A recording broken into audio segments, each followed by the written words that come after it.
Olá, sou o professor José Ribeiro Neto, continuando nosso curso de Grego do Novo Testamento, essa parte introdutória, uma parte de alfabetização, módulo 1, parte 3, seja bem-vindo. Mas aqui, por fim, nós temos o alfabeto grego. Então, a forma maiúscula, a forma minúscula desse alfabeto, o nome da letra, como que você usa para transliterar. Então, só uma observação, existe uma diferença entre transliterar, que é você pegar um alfabeto que você não conhece e colocar no seu alfabeto, isso é transliteração. E existe a pronúncia, que é a forma como você pronuncia as letras. Então, nessa tabela, nós temos a pronúncia. Então, o nome da letra, por exemplo, alfa, como se translitera? Igual ao seu A. Qual é o som? É o mesmo som do nosso A. O beta, como é que se translitera? Você põe o seu B normal. Qual é o som da letra? Também é igual ao nosso B. O gama, aqui já há diferença, porque esse gama não parece muito com nenhuma das nossas letras. Você translitera ele, ou seja, como que você vai escrever?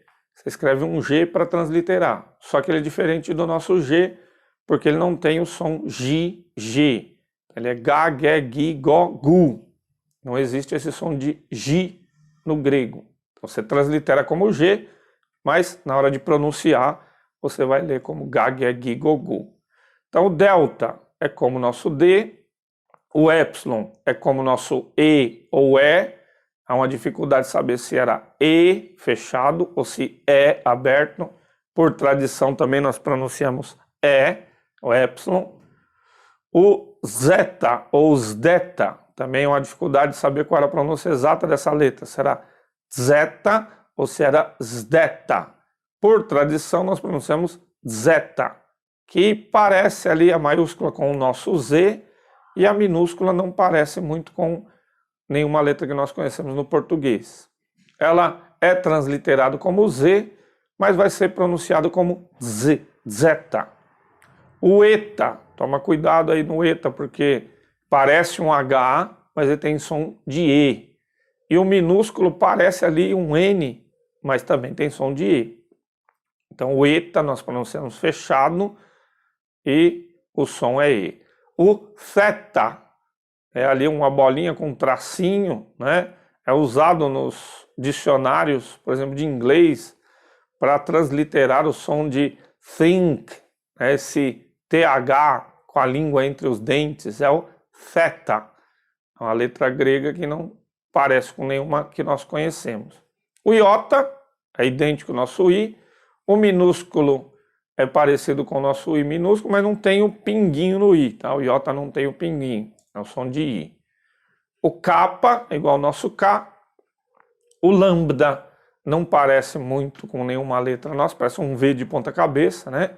E o minúsculo é diferente, tem som de L, mas diferente do nosso L em português, porque nós falamos o L no final com som de U, você fala papel, né? Você não fala papel, a não ser que você for lá do sul, você vai falar papel, mas o lambda tem esse som de L, até no final você vai pronunciar L, lambda. Aí você tem o Mi, que é igual ao nosso M, o Ni, que é igual ao nosso N, o Xi, essa letra meio estranha, né, que não parece com nenhuma das nossas letras, e tem o som do Xi, como na nossa palavra táxi. Aí depois do Xi, o Ômicron, uma letra que é idêntica ao nosso O, e vai pronunciar O também. A letra Pi é conhecida da matemática, aliás, todas as letras praticamente do alfabeto grego são usadas na química, na física, na matemática, como símbolos, por exemplo, de equações. Então o Pi é conhecido lá, a letra Pi, e o minúsculo é um pouquinho menor, bem parecido com o maiúsculo, também tem o som de P. A letra de baixo é um Rho, cuidado que ela parece um P, mas ela tem som de R. Então é um Rho, o maiúsculo é idêntico ao nosso P, mas o som da letra Rho é o nosso som do nosso R. O sigma, também usado muito na matemática, tem o sigma, tem o nosso som de S, mas nunca o som de Z. Por exemplo, no português, o S entre vogais tem som de Z. O sigma não, o sigma sempre tem som de SS, o som de S. E ele tem duas formas. A forma final dele, minúscula, ela vai parecer um Szinho mesmo. E quando está no começo, no meio, tem essa primeira forma. Quando ele estiver no fim, ele tem essa forma mais parecidinha com um S mesmo. Então se translitera com S e tem som de SS. O tal é idêntico ao nosso T, tem som de T também. O Y tem uma forma de Y, mas o som é de U, como o Müller do alemão Mü, esse U. Então, Y. Então, tem lá para você ver como o som de Müller. Depois o Phi, é o símbolo da filosofia, tem o som de F. O Ri tem esse som forte, é idêntico à nossa letra X, mas ela tem som de Ri. Você vai transliterar com CH, mas não vai ler X, você vai ler Ri. É um R bem forte, parece com o mesmo som da letra hebraica Rit. O Psi, que é o símbolo da psicologia, essa letra que transliteramos PS, vai ler como na psicologia, e a letra bem conhecida também, ômega, então tem o som de O. Esse é o alfabeto grego. E você tem no alfabeto grego, posteriormente, isso aí lá para o século IX depois de Cristo, começou-se a usar alguns símbolos, porque o alfabeto grego era escrito tudo em maiúsculo nos manuscritos, não tinha vírgula, não tinha acento, não tinha espaço. Para economizar material, se escrevia tudo emendado, sem espaçamento, sem acento, sem vírgula, sem qualquer sinal de pontuação.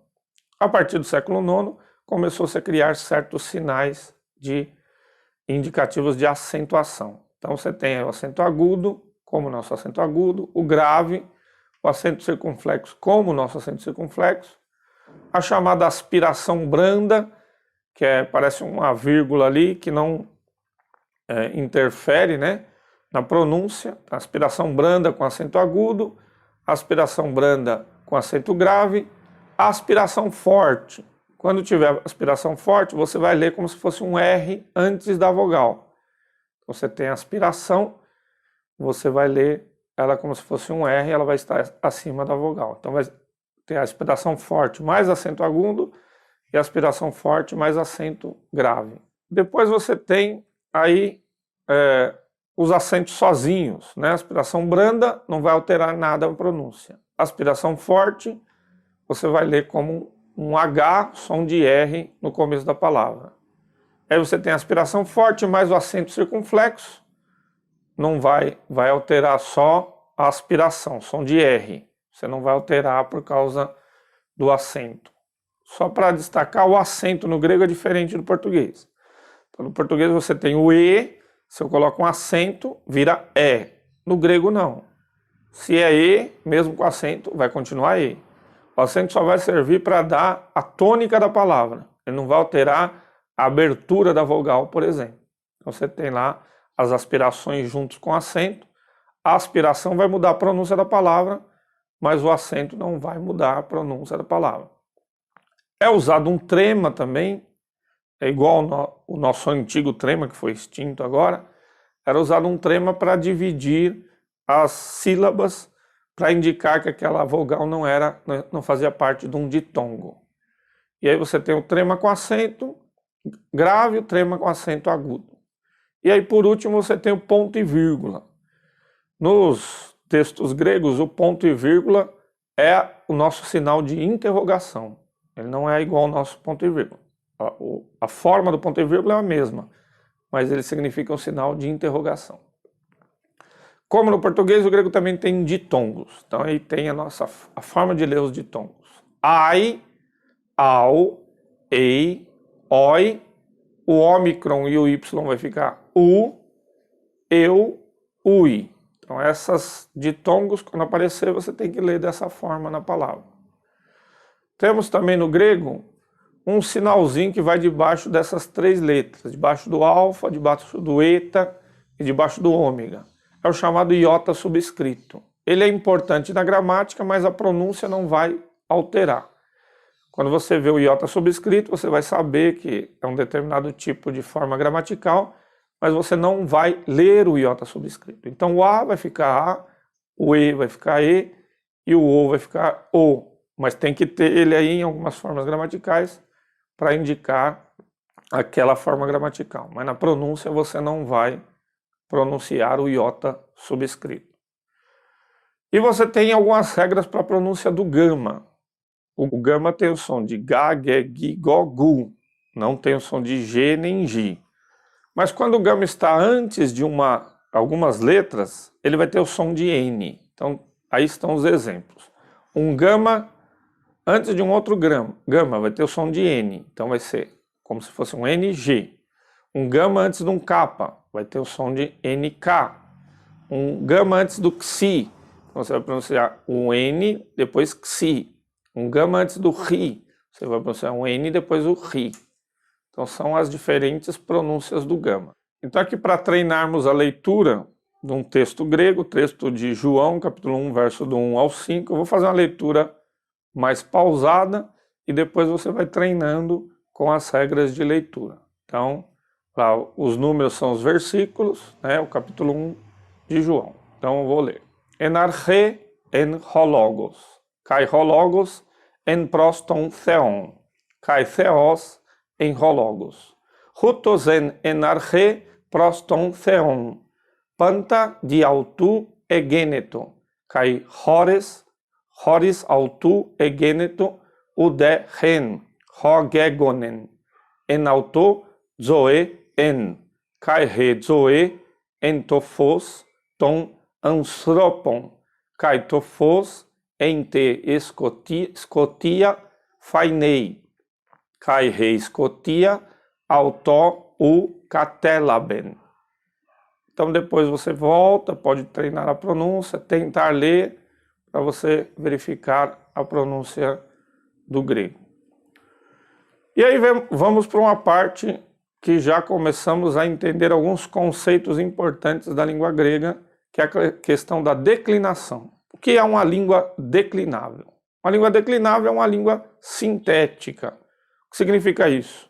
Significa que a ordem das palavras não é importante. Importante é a terminação das palavras. Então, o latim, o sânscrito, o árabe, o alemão são línguas sintéticas, línguas em que eu preciso prestar atenção como termina a palavra para entender qual é a função da palavra na sentença. O português, o francês, o inglês são línguas analíticas. Elas precisam respeitar uma ordem, geralmente sujeito, verbo, objeto. Então, se você mudar a ordem das palavras, você muda quem é o sujeito, muda o objeto. No caso do grego, não. O que vai mudar no grego, então, a função das palavras na sentença? É a terminação das palavras. Cada terminação indica qual é a função da palavra na sentença. Então, para isso, nós temos no grego 3 declinações, 3 padrões em que as palavras se encaixam para serem mudadas as suas terminações. Para dar um exemplo no português, para você ter alguma referência. Por exemplo, no português nós temos 3 declinações verbais. Verbos em ar são verbos de primeira declinação. Verbos em são verbos de segunda declinação. E verbos em ir são verbos de terceira declinação. Você não vai conjugar o verbo em ar como você conjuga o verbo em ou o verbo em ir. São padrões diferentes de conjugação. Só que o grego, não só os verbos são declináveis, os substantivos, os adjetivos, os pronomes também são declináveis. Então, cada uma das 3 declinações, certas palavras vão se encaixar na primeira declinação, outras palavras vão se encaixar na segunda declinação e outras palavras vão se encaixar na terceira declinação. São os padrões nos quais as palavras se encaixam. E no grego nós temos também, além dessa questão, 3 diferentes gêneros. No português nós temos gênero masculino e o gênero feminino. No grego você tem o gênero masculino, o feminino e o gênero neutro. Então, algumas palavras são masculinas, outras femininas, outras são neutras. Avançando aí para o estudo desses conceitos no grego, as declinações então são os padrões em que as palavras se encaixam. E os casos vão ser os tipos de terminação que as palavras vão ter, e de acordo com essas terminações, as palavras vão ter suas funções diferentes na sentença.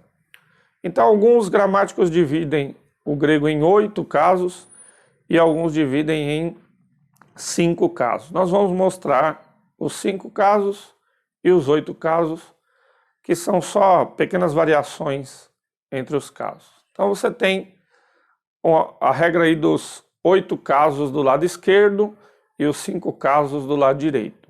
Caso nominativo. Então, quando a palavra exerce a função de sujeito na oração, ela tem uma terminação específica que vai indicar que ela está no caso nominativo. Ela pode aparecer no começo, no meio ou no fim de uma sentença. Ela será o sujeito dessa sentença, independente de onde ela aparecer. No começo, no meio ou no fim. E como eu vou saber que ela está no caso nominativo? Pela terminação que ela vai ter, de acordo com a declinação que ela tem. Temos o caso genitivo. Então, o genitivo vai indicar um sentido de posse. Então, pela terminação da palavra, eu sei que essa palavra tem um sentido de posse. Caso ablativo, a palavra vai ter um significado de origem. Então, o sentido ablativo. O locativo, a terminação da palavra vai indicar que ela vai ser traduzida com sentido de lugar. O instrumental, então o caso instrumental vai indicar que a palavra ela vai se encaixar numa tradução de alguma instrumentalidade, por exemplo, origem, maneira, o meio. Então, para traduzir, por exemplo, o caso instrumental, você vai usar alguma preposição, através de, por meio de.